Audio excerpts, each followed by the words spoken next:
Electronic cooling systems, really? Jaguars have this problem. So do Rovers. They actually both came out of the same production facility. Why do they have this? Well, they took a Ford engine and they wanted to overwork it, make more power, and be more reliable. So they tried to add as many things from British engineering as they could.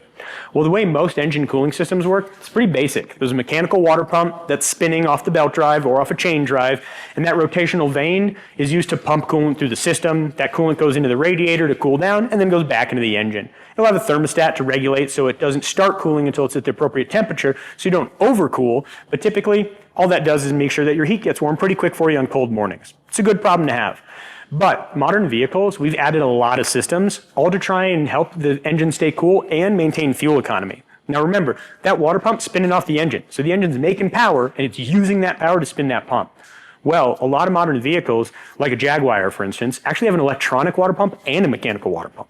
That mechanical water pump's utilized, but at high RPM, or better yet, at 0 RPM, when you're sitting at idle in traffic, that engine gets hot real quick.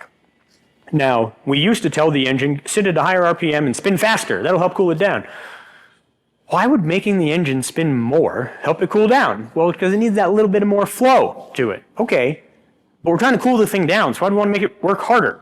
Time out. We've applied technology to this. We now have electronic water pumps, so we can measure this and say, hey, we're at idle. There's not enough volumetric flow capacity from the mechanical belt-driven or chain-driven water pump. We need more. So many vehicles, even new BMW, Rover, Jag vehicles, have electronic water pumps as an ancillary or additional auxiliary pump to the mechanical pump.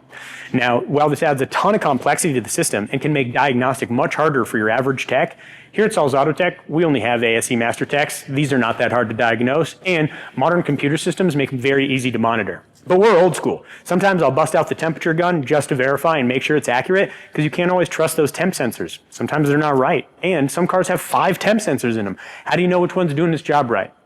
Don't trust anything. Question everything and get it done right the first time. And if your vehicle's got electronic cooling system components, you really need to be mindful, because the margin for error is very, very small. If that light comes on for heat, we want to see it immediately. Turn it off, bring it in on the tow, and we'll get you taken care of. And if you want to see of good ways to avoid those failures in the future, we can even talk to you more about newer products that we've put out there to replace these electronic pumps with bigger, better, and beefier designs. Maybe you've got a Jeep that spends a lot of the time off-roading in the desert or out in Moab at low speed. We can absolutely put in an upgraded electronic water pump so that your engine doesn't have to work as hard, can stay cool, and be ahead of that overheat. Rather than trying to cool it down afterwards, keep your cool from the beginning. It works better in the long run. Just ask your spouse.